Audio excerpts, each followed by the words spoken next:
இப்போ அமைச்சர் உதயநிதி அவர்களோட நீங்கள் முதல் நாள் வந்து அந்த களத்தில் நின்று எந்தெந்த இடங்கள் பாதிக்கப்பட்டிருக்குன்னு நீங்கள் காட்டக்கூடிய அந்த புகைப்படங்கள்லாம் வருது. அதை வந்து பாசிட்டிவாகவும் சொல்கிறாங்க. சில பேர் என்ன சொல்கிறாங்கன்னா, ஏன் வந்து அமைச்சர் வந்து ஒரு திரைப்பட இயக்குனரை வந்து கூட்டிகிட்டு போகிறாரு, எவ்வளவோ அதிகாரிகள் இருக்காங்க, வருவாய்த்துறை சேர்ந்தவங்களாம் இருக்காங்க. இப்போ ஆக்சுவலாக அந்த இடத்துல என்ன நடந்தது சார்? நீங்கள் வந்து என்னென்ன ஊர் பாதிக்கப்பட்டிருக்குன்னு காட்டுறதுக்காக வந்திருந்தீங்களா? என்ன நடந்திருக்கு சார்? நான் அங்கே இருக்குங்க. அவர்கிட்ட நான் ஃபோன் பண்ணி இங்கே வாங்க சார்னு சொன்னேன். அவர் என் ஃபோனை கேட்ட உடனே, என் கதறலை கேட்ட உடனே அவர் கிளம்பி வந்துட்டார். அது என் ஊர், என் மண், என் நிலம். அது நான் அந்த இடத்துல நின்றுக்கிட்டு இருக்கேன் காலையிலேருந்து. ஓகேங்களா? அங்கே இவ்வளோ பெரிய டிசாஸ்டர் நடந்திருக்கு அப்படிங்கிறத அவங்களுக்கு புரிய வைக்கணும் அப்படிங்கிறதுக்காக அவர் சேலத்தில் இருந்தார். நான் ஃபோன் பண்ணி சார் உடனே கிளம்பி வாங்க, ரொம்ப மோசமாக சொன்னேன். அவர் திருநெல்வேலியை பார்வையிட்டு இருந்தார்.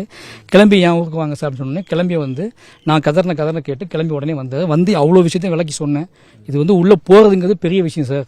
நம்ம நினைக்கிற மாதிரி நிலம் கிடையாது. இது முழுக்க நீரால் சூழப்பட்ட ஒரு பகுதி. நீரை நம்பி தான் மக்களே வாழ்றாங்க. இங்க நீருங்கிறது வந்து பயம் கிடையாது. நீருங்கிறது அவங்களுக்கு பிடிச்ச விஷயம். ஆனா இவ்வளவு நீர் வருமோ எதிர்பார்க்கவே இல்லை. ஓகேங்களா? அவங்க மழை பெய்து வானத்தை பார்த்து தான் காத்துட்டு இருந்தாங்க. அவங்களுக்கு அதை வந்து என்னென்ன மாதிரி ஊர்கள் இருக்கு, எப்படி இதை பண்றது அப்படிங்கிற விஷயத்த ஃபுல்லா அவங்களுக்கு சொல்லி, இன்னும் சொல்ல போனா அவர் வந்ததுக்கு அப்புறம் நிறைய எங்களுக்கு ஓப்பன் ஆச்சு. ஆமா, அது வரைக்கும் வந்து ரொம்ப கஷ்டத்துல வந்தாங்க. ஏன்னா யார்கிட்ட சொல்றதுன்னு தெரியாம வந்தோம். அவர் வந்த உடனே ஒரு பவர் கிடைச்சி, அது நைட்டு உடனே வேலை நடந்துச்சு. நிறைய பேர் காப்பாற்றப்பட்டிருக்கோம். அந்த வகையில் எங்களுக்கு எப்பவுமே சந்தோஷம் தான். அந்த விஷயம் வந்து ஸ்பாட்டுக்கு வந்ததுனால என்ன மாதிரியான உதவிகள் உங்களுக்கு கிடைச்சது அமைச்சர் உதயநிதி சார் வந்ததுனால? இல்ல, அதான் சொல்றேன். நான் என்ன அவர் வந்தா என்ன நடக்கும்னு நினைச்சு கூப்பிட்டோமோ அது வந்தாரு. அது நடந்துச்சு. எனக்கு அதுதான். அவர் வரலன்னா கண்டிப்பா லேட்டா இருக்கும்னு எனக்கு. நான் அதனாலதான் அவர் வந்து கண்டிப்பா வாங்க சார் கூப்பிட்டேன். அவருக்கு நிறைய வேலைகள் இருக்கும்.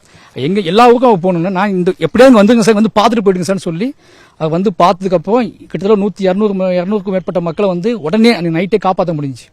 இல்லைன்னா அவ்வளோ பெரிய ஃபோர்ஸ் வந்து முத்தலாங்குடிச்சி, கருங்குளம், செக்குத்தோளாப்பன், நிறைய ஊர்கள், புளியங்குளம், கருங்குளம், ஆறாம்பண்ணை, கொங்காக்குறிச்சி, இதுல வந்து 600-700 மக்கள் இருக்காங்க. அவங்க எல்லாத்தையுமே வந்து காப்பாற்ற முடிஞ்சிருக்காங்க. ஒரே காரணம் வந்து என்ன அப்படின்னா, அவர் வந்தோடனே மொத்த ஃபோர்ஸ் வந்துச்சு. மொத்த ஃபோர்ஸ் வந்ததுக்கு அப்புறம் மொத்த ஃபோர்ஸை பயன்படுத்தி நாங்கள் மக்களை காப்பாற்றணும். செய்திகளை உடனுக்குடனும் துல்லியமாகவும் தெரிந்து கொள்ள சப்ஸ்கிரைப் பண்ணுங்க.